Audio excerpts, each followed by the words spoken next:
आइए आप और हम सभी की गतिवश से सत्संग का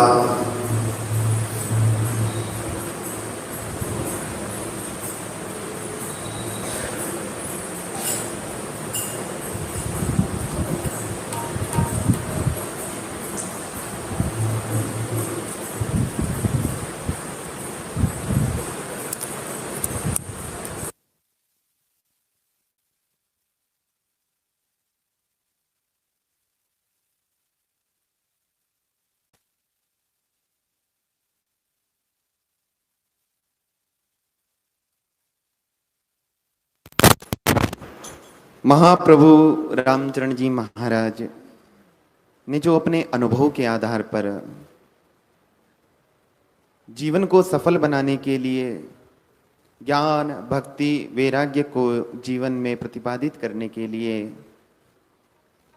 जो पंच रत्न दिए हैं, उन्हीं रत्न में प्रथम रत्न गुरु महिमा, और गुरु महिमा के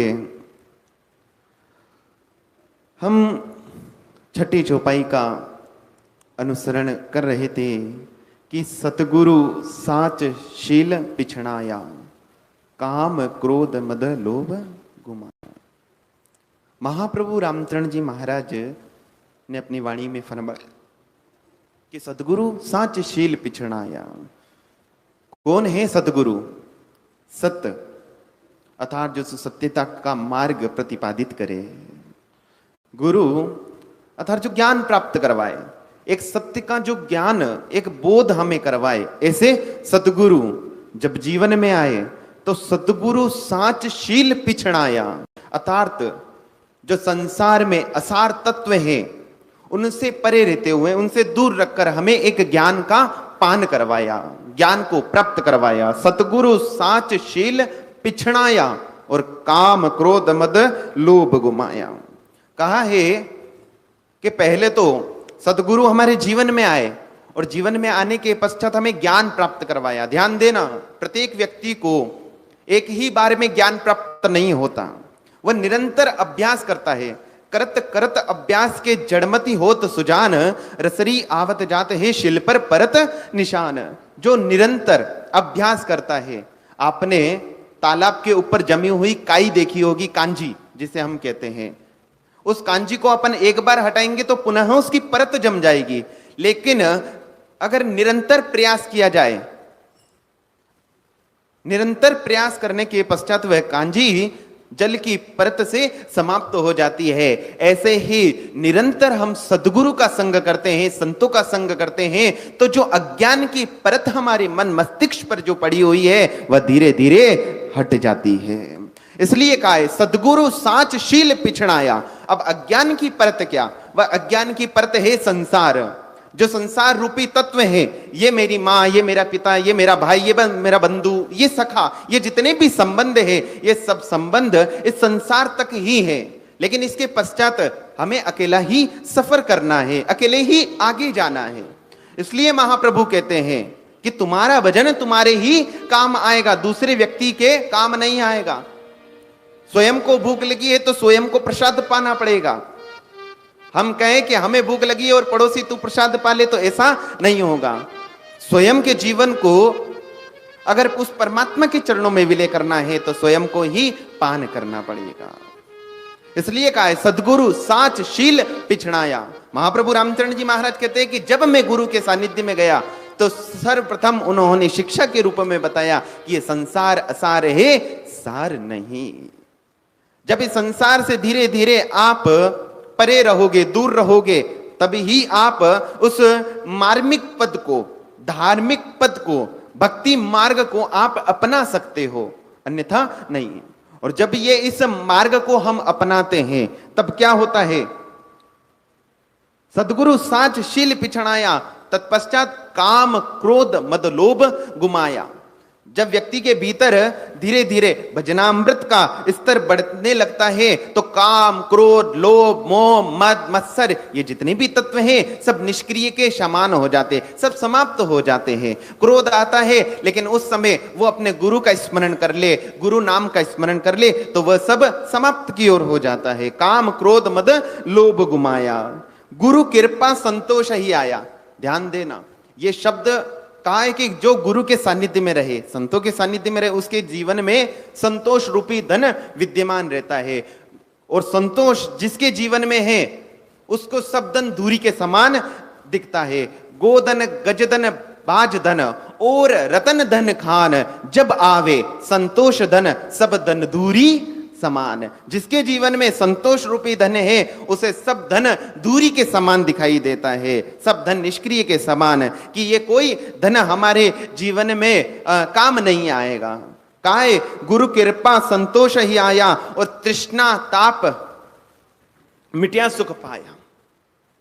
जैसे ही गुरु के महाराज के सानिध्य में आए संतोष रूपी धन हो गया। ऐसे ही एक दृष्टांत मेरी स्मृति में है कि एकनाथ जी महाराज बड़े प्रख्यात महात्मा हुए हैं, नाम लिहारी महात्मा हुए हैं। जब वह गृहस्थाश्रम में थे तब उनका मन गृहस्थ जीवन में नहीं लगता, तो वह गृहस्थाश्रम का परित्याग करके निकल गए। गुरु महाराज के जनार्दन पंथ उनके गुरु महाराज का नाम था। तो उनके जब सानिध्य में आए और सानिध्य में आने के पश्चात जब गुरु महाराज का जीवन देखा कि कितना सरल है, सहज है, परमात्मा को प्राप्त करने के लिए कितना भजन करते हैं, कितना नाम स्मरण करते हैं, तो गुरुदेव मैं भी ये करूंगा। कहा कि ठीक है करो। जब गुरु महाराज से गुरु मंत्र की दीक्षा प्राप्त की और एक बडले के पेड़ के नीचे जाकर बैठकर राम नाम का स्मरण करने लगे। और जैसे ही स्मरण करने लगे तो उनकी चेतना जागृत हुई। ध्यान में इतने मग्न हो गए, कौन आ रहा है, कौन जा रहा है, कौन वार्तालाप कर रहा है, किसी से कोई मतलब नहीं। जब वह नाम राम राम राम शब्द का उच्चारण कर रहे हैं तो उनके पास एक सर्प आया और सर्प कुंडली बनाई, उनके पूरे शरीर पर वो लिपट गया और लिपटने के पश्चात वो फुंकार भरने लगा। लेकिन ध्यान देना, जिस प्रकार हमारे संत श्री हरिराम जी महाराज ने आपको कुछ दिन पूर्व ही प्रवचन में बताया था कि एक लोहे का स्पर्श, पारस पत्थर के स्पर्श से लोहा सोना बन जाता है, उसी प्रकार जब यहां पर सर्प जैसे ही एकनाथ जी के पास आया, उनसे स्पर्श हुआ, तो जो सर्प के अंदर विष भर रखा था वह विष उसके अंदर से बिल्कुल समाप्त हो गया। और जैसे ही कुंडली मारकर उनके समीपस्थ बैठा हुआ था तो फन उनके ऊपर लगा दिए कि कोई बारिश ना आ जाए, पानी से वे गीले ना हो जाए। एक दिन हुआ, 2 दिन हुआ, 3 दिन हुआ, ऐसे करते करते महाराज एक दिन एक व्यक्ति ने उनको देख लिया। और जब उस व्यक्ति ने देखा तो वो कहने लगे, अरे एकनाथ जी आपके पास में सर्प है, अरे एकनाथ जी आपके पास में सर्प है। जब एकनाथ जी की समाधि टूटी, समाधि में जब उन्होंने देखा कि मेरे से लिपटा हुआ एक सर्प है, ये बात जाकर उन्होंने गुरु महाराज को बताई तो गुरु महाराज ने भी उनका फूलों से सुसज्जित संस्कार किया। क्यों? क्योंकि उनको पता था कि मेरे बताए मार्ग पर जब, और ध्यान देना, जब शिष्य बढ़ोतरी करता है, ज्ञान में बढ़ोतरी करता है, भक्ति में बढ़ोतरी करता है, समाज में बढ़ोतरी करता है, तो सर्वप्रथम जो खुशी का माहौल होता है वो गुरु के भीतर होता है। गुरु को बहुत प्रसन्नता होती है कि हाँ आज मेरे शिष्य ने ज्ञान के मार्ग पर, भक्ति के मार्ग पर बढ़ोतरी की है। तो जो जनार्दन पंत जी थे, जो इनके एकनाथ जी महाराज के गुरु थे, उन गुरु को बहुत ही खुशी हुई कि आज मेरा जो शिष्य है वो भक्ति के मार्ग पर आया। और भक्ति के मार्ग पर आने के लिए ही हमें क्या करना पड़ेगा? गुरु कृपा, गुरु की कृपा प्राप्त करनी होगी। गुरु कृपा संतोष ही आया, गुरु कृपा से ही संतोष की प्राप्ति होती है। अब संतोष की प्राप्ति करने के लिए गुरु की कृपा को प्राप्त करना प्रथम मुख्य जरूरी है। लेकिन गुरु की कृपा को किस प्रकार प्राप्त करें? 365 दिन में से एक दिन गुरु को अपनी शक्ल दिखाना, यह गुरु कृपा नहीं होती है। या गुरु जी को केवल भेंट चढ़ा देना, यह गुरु कृपा नहीं होती है। गुरु की कृपा किस प्रकार? जब गुरु महाराज कुछ आदेश करे, उस आदेश की आपको पालना करना है। संतों ने कुछ आदेश दे दिया, उस आदेश की आपको पालना करनी है। वही कृपा होती है। क्योंकि भगवान कभी आकर कहेंगे नहीं कि भैया ये कार्य कर। संतों के घट में जो परमात्मा विराजमान है, उन्हीं परमात्मा संतों के मुखार बिंद से आपको आदेश देते हैं कि भैया ये काम करना है। और जो उनके वचनों की उल्लंघन करता है, पालना नहीं करता है, तो उसे उसका दुख भोगना भी पड़ता है। इसलिए बताया गया है संतों की वचनों की, गुरु के वचनों की हमें पालना करनी चाहिए। तो कहा है कि गुरु कृपा संतोष ही आया, तृष्णा ताप मिट्या सुख पाया। जब व्यक्ति के भीतर तृष्णा है तो उसे सुख की कभी प्राप्ति नहीं हो सकती। ये तृष्णा ही जो है तो व्यक्ति को अंदर से अंदर ही खोखला बना देती है। ज्ञान भक्ति वैराग्य उसके भीतर स्थापित करने ही नहीं देती है। इसलिए प्रथम में इस तृष्णा को समाप्त करना है। एक राज्य दरबार लगा हुआ था, उसी ही के पड़ोस जंगल मार्ग पर एक तांत्रिक रहा करता था, एक महात्मा रहा करता था। उस महात्मा के पास एक पात्र था, वो पात्र कभी भरता ही नहीं। वो पात्र कभी भरता नहीं तो देखा कि राजा के पास में धन संपदा अटूट है, क्यों ना राज्य महल में जाए, क्योंकि राजा दान की महिमा को उजागर कर रहा था, दान दे रहा था सबको। तो वो संत भी वो पात्र लेकर आए, खप्पर लेकर आए। संत ने कहा कि हे राजन, मुझे और तो कुछ नहीं चाहिए, बस ये पात्र भर जाए, इतना धन दे दो। राजा मुस्कुराया कि संत ने कहा है कि ये पात्र भर जाए, बस इतना सा।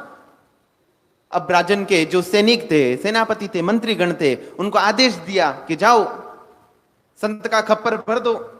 अब जैसे ही भरने लगे, कुछ डाला समाप्त, कुछ डाला समाप्त। राजा की सारी धन संपदा समाप्त हो गई, लेकिन वो खप्पर भरा नहीं।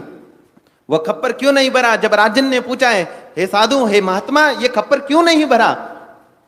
तो कहने लगे, महाराज ये कोई खप्पर नहीं, ये मनुष्य की खोपड़ी है। ये मनुष्य की खोपड़ी है, चाहे इसमें कितना भी धन डालो ये भरता नहीं। लेकिन इस खोपड़ी को भरने के लिए हमें क्या चाहिए? गुरु कृपा संतोष आया, संतोष ही आया, तृष्णा ताप मिट्या सुख पाया। अगर इस तृष्णा ताप को मिटाओगे तभी सुख की अनुभूति हो सकती है, सुख को हम प्राप्त कर सकते हैं, सुख का भोग कर सकते हैं। लेकिन तृष्णा